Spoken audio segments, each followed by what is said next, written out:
acá está el hipertexto, que es lo que decíamos y hablábamos. Relación que incluye un texto A dentro de un texto B. El tema musical original, ¿sí? De One More Time, suponete, tiene un pedacito del estribillo.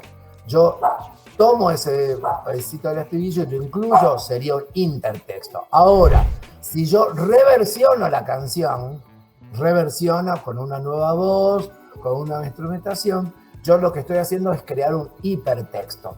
Algo que se basa en el texto anterior, ¿sí?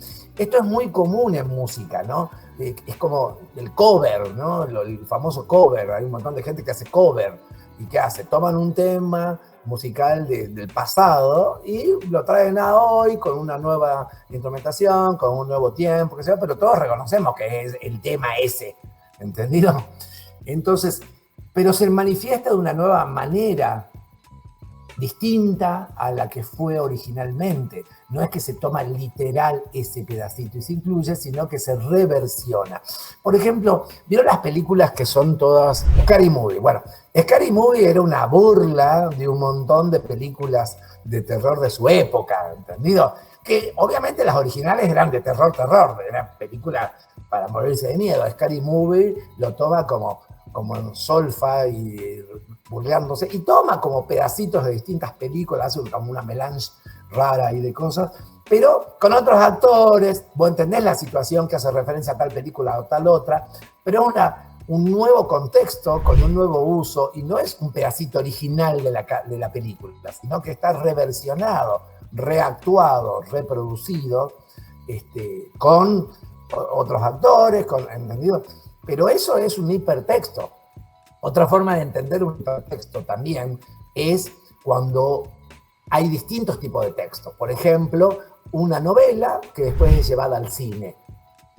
Originalmente el texto es un texto lingüístico, es una novela, es un texto que tiene que ver con la literatura y que luego, dado el éxito o lo que fuese, ¿sí?, es llevada al cine. Por ejemplo, Harry Potter. Harry Potter no empezó siendo una película, empezó siendo una novela. Obviamente que después se transformó en película. Estamos con mucho éxito. En ese caso hay una hipertextualidad, porque se basa en, y que yo siempre digo lo mismo, mucha gente que ve películas y que leyó la novela y dice, ay, bueno, pero la novela es mejor. Pues, obviamente son manifestaciones distintas. Una película es una película y una obra literaria es una obra literaria. Jamás van a ser iguales, ¿sí? Porque el tiempo no te da, porque la síntesis es distinta, porque la forma de comunicar es distinta. Inclusive hay veces que modifican ciertas cosas de la novela original para hacerla más efectista en la película. Por eso muchas veces hay películas que dicen basada en el libro tanto. El basado quiere decir que no es exactamente igual que el libro, sino que hay ciertas licencias artísticas que el director o que, no sé, los actores ponen en esta nueva versión, basada en, ¿entendido? Entonces, pero sigue siendo un hipertexto, es decir, siempre hay un texto anterior, sea cual fuera, literario, musical, lo que sea, que está remozado, reproducido de manera diferente, original, de una manera nueva, ¿sí? Pero reconocemos que viene de otro texto. Algunas veces es bastante explícito, a otras veces ni sabemos que hay algunas películas que existen que están basadas en el libro y no sabemos, para nosotros son películas originales, pero seguramente hubo una influencia de una obra literaria o no. O con el tema obviamente que estamos hablando desde el punto de vista semiótico, no estamos hablando desde el punto de vista legal, ¿no? Si esto es lícito, no es lícito, si se puede, si no se puede, si es copia, no es copia, es otra historia, ¿entendido? Un poco Genet habla un poco de esto en algún momento en su texto, pero me refiero, por ahora estamos entendiendo cuál es la relación, no si esto es bueno o malo, o habla de poca creatividad o no. Dame el bat. ¡Jack! ¡Aléjate! Deja de mover el bat. ¡Vete ya! Dame ese bat, Wendy. ¡Aléjate! Wendy. ¡Vete! Dame el bat. ¡Aléjate! Dame el bat. ¡Maldita!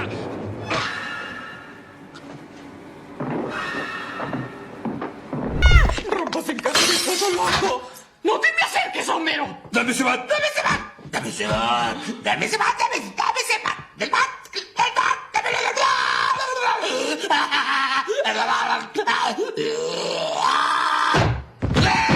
We will find it and take it for me. For us. Yes, we meant for us. Well, the precious will be ours. The ring is mine! It's mine!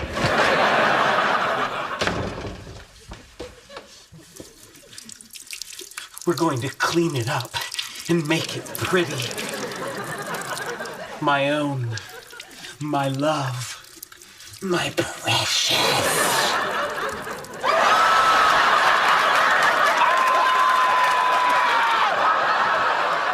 Al fin y al cabo, no inventamos casi nada. Es decir, los diseñadores usamos colores que ya existen, palabras que ya existen, imágenes que podemos producir.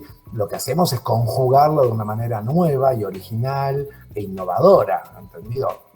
En el caso este. Por eso la relación es de precedencia. Hay algo que precede a algo, ¿entendido? Es un hipertexto. Fíjense que en el mundo del diseño gráfico hay una de las especialidades que se llama la ilustración editorial. La ilustración editorial, que aparte es un muy buen nicho de laburo, ¿sí? Y que un poco la hemos visto en otros ámbitos por ahí, ¿qué es? Cuando a vos te dan un libro, suponete, vamos a hacer un libro para niños, ¿no? Entonces, el autor o autora tiene un texto escrito y te contratan a vos como diseñador para que le des imagen a ese texto. De alguna forma, tenemos un hipertexto. Hay un texto primario que escribió ese autor, que a mí me lo dan, y en base a ese texto yo tengo que generar una imagen, ¿sí? Entonces, mi imagen, que sería un texto visual, acompañará y complementará el tema del texto escrito de este autor, ¿sí? Hay ilustradores por todos lados. La característica de la ilustración justamente es que hay una relación con un texto anterior. La hipertextualidad es muy usada en un sentido bastante amplio en todo lo que es producción, ¿sí? En general, en el arte, en el cine, tenemos toda esta cuestión de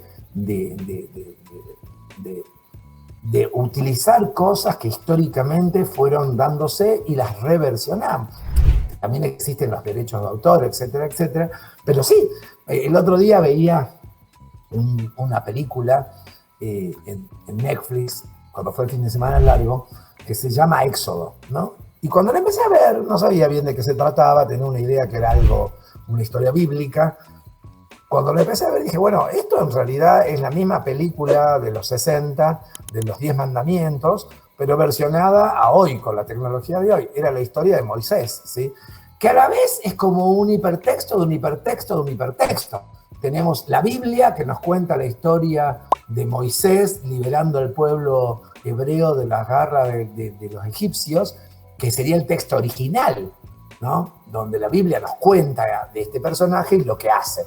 En los años 60 se hizo una película que se llamaba Los 10 Mandamientos, con Charlton Heston, que era un actor de moda en los 50, donde tratan de contar épicamente la cuestión de Moisés y la liberación del pueblo. Y ahora hay una película de hace unos 5 o 6 años, no sé, bastante moderna, que se llama Éxodo, donde vuelven a contar esto. Es decir, fíjense cómo tenemos como un hipertexto de un hipertexto de un hipertexto. ¿Sí?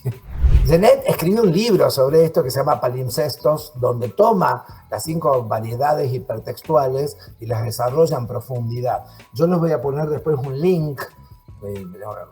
Tengo que poner un link en la página donde ustedes pueden ir a un texto, a una página que habla de esto, que se llama Somnia, donde pueden ir profundizando. Obviamente, Genet habla de esto en un sentido súper de literatura, habla más que nada para los textos escritos. pero son totalmente útiles para pensar otros textos, ¿sí?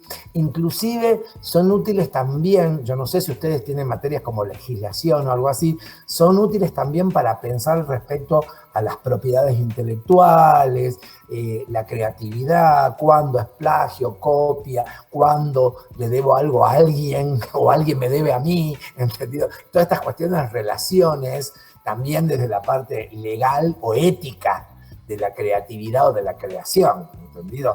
Y en esta página que se llama Somnia, o haces clic en cada una y te deriva a todo un cuerpo de información sobre cada uno de los temas, así que por si quieren profundizar. Es un tema interesantísimo y es un tema bastante útil para nosotros que operamos en la creatividad y en la creación de textos visuales o textos audiovisuales, ¿entendido? ¿Hasta qué punto puedo utilizar esto? ¿Hasta qué punto es ético hacer referencia a esto? Generalmente todo el marco legal tiene que ver con el grado de reconocimiento del mérito. Yo puedo hacer lo que quiera siempre y cuando dé el crédito correspondiente a quien lo tiene. Es decir, por eso muchas veces se recomienda poner la fuente. Hay veces que en gráfica nosotros usamos una foto y es una cuestión ética decir foto de fulano de tal.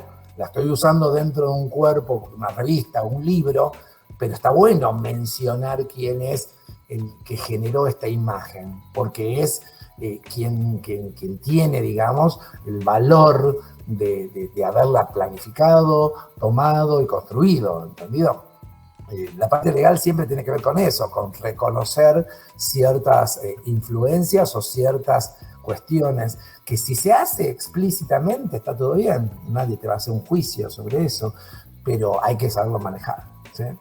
Fíjense, acá tenemos hipertextualidad, la obra original de vuelta, ¿sí? De la creación de Adán, una versión del hombre creando a los robots y las máquinas.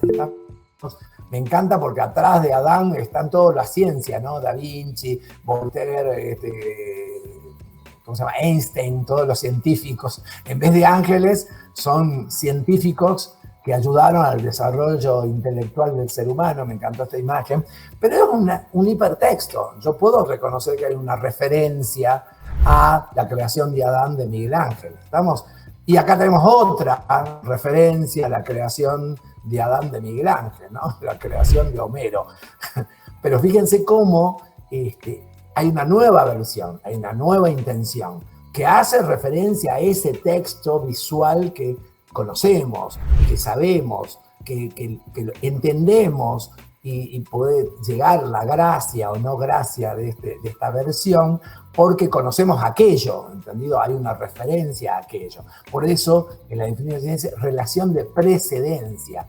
Hay algo anterior, hay algo nuevo que hace referencia a aquello, ¿no? Entonces, fíjense, la obra original, la obra, no sé de quién es este autor, pero me gustó el tema de que ahora Adán es el que crea, ¿no? El humano creando una máquina con un paisaje futurista al fondo, ¿sí? Y otra versión de esto. Vamos, estas dos categorías, la intertextualidad y la hipertextualidad, son las más complejas, podríamos decir, de entender. Las otras son más sencillas, las otras tres son más sencillas, ¿sí? Hay que tener en cuenta que poder reconocer esto.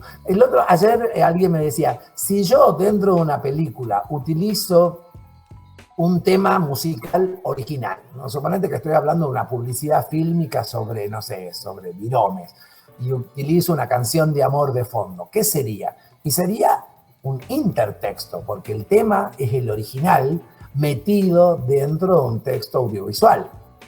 Eso sería un intertexto. Estoy utilizando un tema musical, original, con su cantante, con su banda musical, etcétera, etcétera, dentro. Ahora, si yo agarro ese tema, le cambio la letra para hablar de mi producto, sería un hipertexto. Yo reconozco que viene de otro tema musical, pero la letra o la voz que lo ejecuta es otra. Inclusive la letra habla de, no sé, del producto, que en ese caso sería un hipertexto, es una nueva versión de aquel texto musical, ¿sí? Fíjense acá otro. Tenemos una referencia del grito de Edvard Munch, ¿sí? Y una referencia con Homero, ¿sí? Hay de esto. Acá tenemos un hipertexto. Es una reversión, en este caso media graciosa o satírica, de una obra de arte visual. Un texto visual reversionado con un texto visual nuevo que amplía y utiliza personajes que conocemos. Vamos.